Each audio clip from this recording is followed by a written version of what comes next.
Lecture quotidienne de la Bible. Jour 49. Ancien Testament. Exodus 23, Exodus 24. Tu ne répandras point de faux bruit. Tu ne te joindras point aux méchants pour faire un faux témoignage. Tu ne suivras point la multitude pour faire le mal, et tu ne déposeras point dans un procès en te mettant du côté du grand nombre, pour violer la justice. Tu ne favoriseras point le pauvre dans son procès.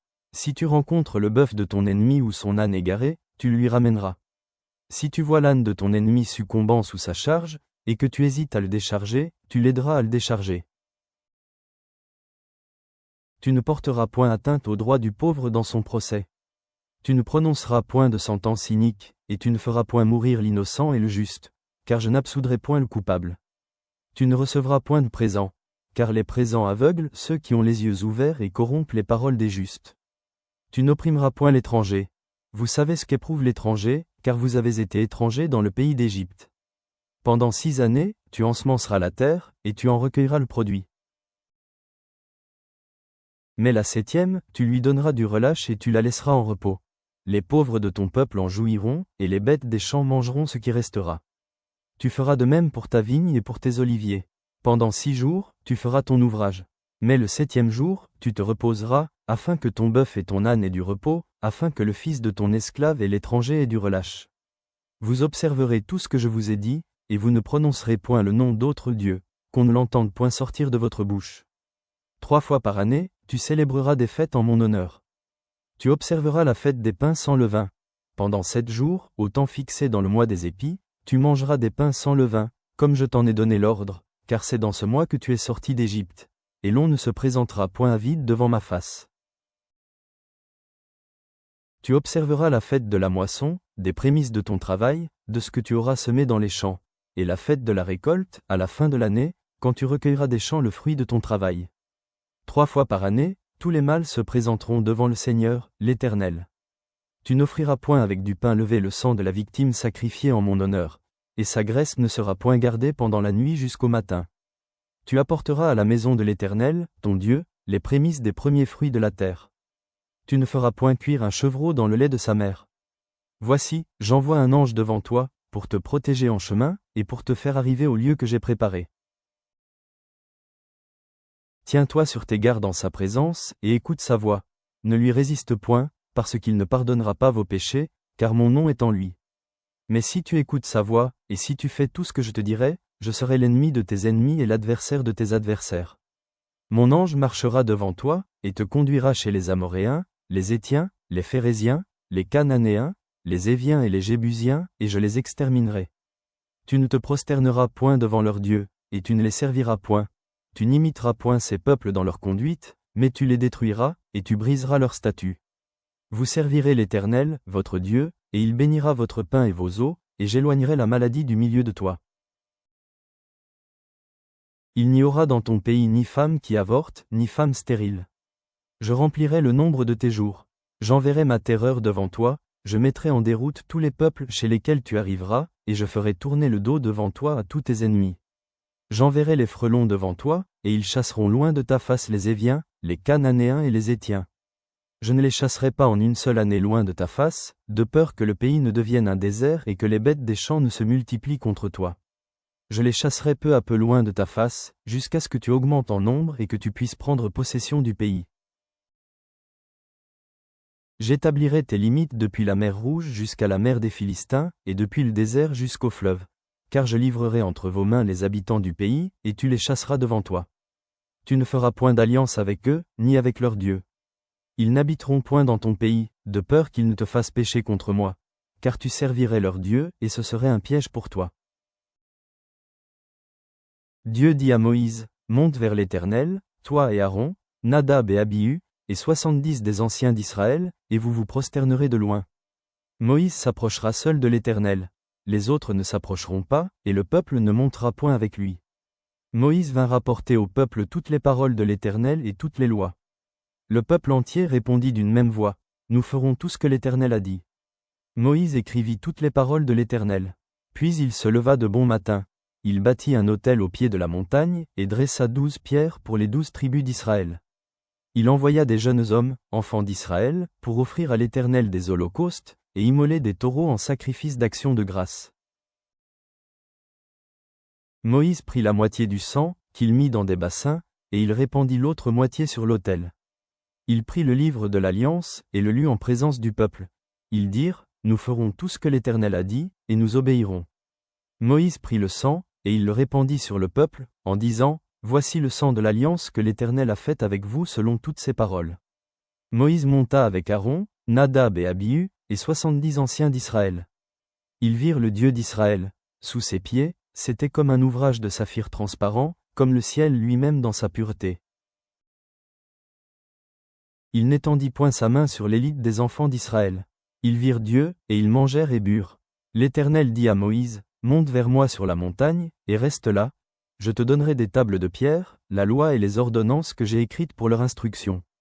Moïse se leva, avec Josué qui le servait, et Moïse monta sur la montagne de Dieu. Il dit aux anciens, attendez-nous ici, jusqu'à ce que nous revenions auprès de vous. Voici, Aaron et Hur resteront avec vous. Si quelqu'un a un différend, c'est à eux qu'il s'adressera. Moïse monta sur la montagne, et la nuée couvrit la montagne.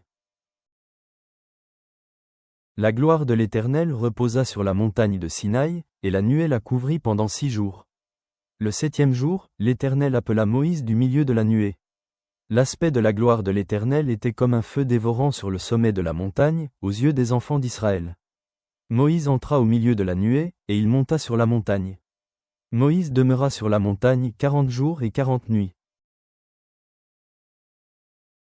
Nouveau Testament. Marc 3 sur 31-35, Marc 4 sur 1-29. Survinrent sa mère et ses frères, qui, se tenant dehors, l'envoyèrent appeler. La foule était assise autour de lui, et on lui dit, voici, ta mère et tes frères sont dehors et te demandent. Et il répondit, qui est ma mère, et qui sont mes frères? Puis, jetant les regards sur ceux qui étaient assis tout autour de lui, voici, dit-il, ma mère et mes frères. Car, quiconque fait la volonté de Dieu, celui-là est mon frère, ma sœur, et ma mère. Jésus se mit de nouveau à enseigner au bord de la mer. Une grande foule s'étant assemblée auprès de lui, il monta et s'assit dans une barque, sur la mer. Toute la foule était à terre sur le rivage. Il leur enseigna beaucoup de choses en paraboles, et il leur dit dans son enseignement, écoutez. Un semeur sortit pour semer. Comme il semait, une partie de la semence tomba le long du chemin. Les oiseaux vinrent, et la mangèrent. Une autre partie tomba dans un endroit pierreux, où elle n'avait pas beaucoup de terre. Elle leva aussitôt, parce qu'elle ne trouva pas un sol profond. Mais, quand le soleil parut, elle fut brûlée et sécha, faute de racines. Une autre partie tomba parmi les épines. Les épines montèrent, et l'étouffèrent, et elle ne donna point de fruit. Une autre partie tomba dans la bonne terre. Elle donna du fruit qui montait et croissait, et elle rapporta 30, 60, et 100 pour un. Puis il dit, que celui qui a des oreilles pour entendre entende. Lorsqu'il fut en particulier, ceux qui l'entouraient avec les 12 l'interrogèrent sur les paraboles. Il leur dit, c'est à vous qu'a été donné le mystère du royaume de Dieu. Mais pour ceux qui sont dehors tout se passe en paraboles, afin qu'en voyant ils voient et n'aperçoivent point, et qu'en entendant ils entendent et ne comprennent point, de peur qu'ils ne se convertissent, et que les péchés ne leur soient pardonnés. Il leur dit encore, vous ne comprenez pas cette parabole? Comment donc comprendrez-vous toutes les paraboles? Le semeur sème la parole. Les uns sont le long du chemin, où la parole est semée. Quand ils l'ont entendue, aussitôt Satan vient et enlève la parole qui a été semée en eux. Les autres, pareillement, reçoivent la semence dans les endroits pierreux. Quand ils entendent la parole, ils la reçoivent d'abord avec joie. Mais ils n'ont pas de racine en eux-mêmes, ils manquent de persistance, et, dès que survient une tribulation ou une persécution à cause de la parole, ils y trouvent une occasion de chute. D'autres reçoivent la semence parmi les épines. Ce sont ceux qui entendent la parole, mais en qui les soucis du siècle, la séduction des richesses et l'invasion des autres convoitises, étouffent la parole et la rendent infructueuse. D'autres reçoivent la semence dans la bonne terre.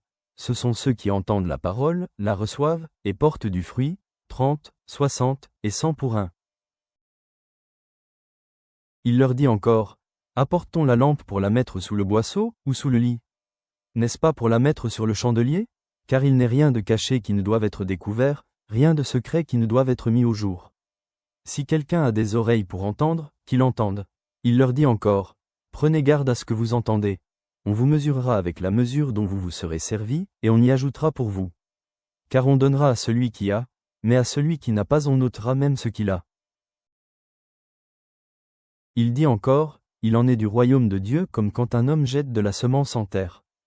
Qu'il dorme ou qu'il veille, nuit et jour, la semence germe et croît sans qu'il sache comment. La terre produit d'elle-même, d'abord l'herbe, puis l'épi, puis le grain tout formé dans l'épi. Et, dès que le fruit est mûr, on y met la faucille, car la moisson est là. Il dit encore, il en est du royaume de Dieu comme quand un homme jette de la semence en terre. Qu'il dorme ou qu'il veille, nuit et jour, la semence germe et croît sans qu'il sache comment. La terre produit d'elle-même, d'abord l'herbe, puis l'épi, puis le grain tout formé dans l'épi. Et, dès que le fruit est mûr, on y met la faucille, car la moisson est là. Psaume 22 sur 22-31. Sauve-moi de la gueule du lion, délivre-moi des cornes du buffle. Je publierai ton nom parmi mes frères, je te célébrerai au milieu de l'assemblée. Vous qui craignez l'Éternel, louez-le. Vous tous, postérité de Jacob, glorifiez-le. Tremblez devant lui, vous tous, postérité d'Israël. Car il n'a ni mépris ni dédain pour les peines du misérable, et il ne lui cache point sa face. Mais il l'écoute quand il crie à lui. Tu seras dans la grande assemblée l'objet de mes louanges. J'accomplirai mes vœux en présence de ceux qui te craignent. Les malheureux mangeront et se rassasieront, ceux qui cherchent l'Éternel le célébreront. Que votre cœur vive à toujours. Toutes les extrémités de la terre penseront à l'Éternel et se tourneront vers lui. Toutes les familles des nations se prosterneront devant ta face. Car à l'Éternel appartient le règne, il domine sur les nations. Tous les puissants de la terre mangeront et se prosterneront aussi. Devant lui s'inclineront tous ceux qui descendent dans la poussière, ceux qui ne peuvent conserver leur vie. La postérité le servira, on parlera du Seigneur à la génération future. Seigneur aimant, nous voyons ta générosité dans la parabole des ouvriers de la vigne, où les derniers sont les premiers et les premiers sont les derniers. Alors que nous méditons sur la troisième annonce de Jésus concernant sa mort et sa résurrection, prépare nos cœurs à la souffrance qui précède la gloire. Aide-nous à comprendre que la véritable grandeur s'acquiert par le service et que le véritable leadership consiste à donner notre vie pour les autres. Puissions-nous boire à la coupe du sacrifice et suivre Jésus fidèlement, où qu'il nous conduise. Avec des cœurs élevés vers le Seigneur ressuscité, nous disons Amen.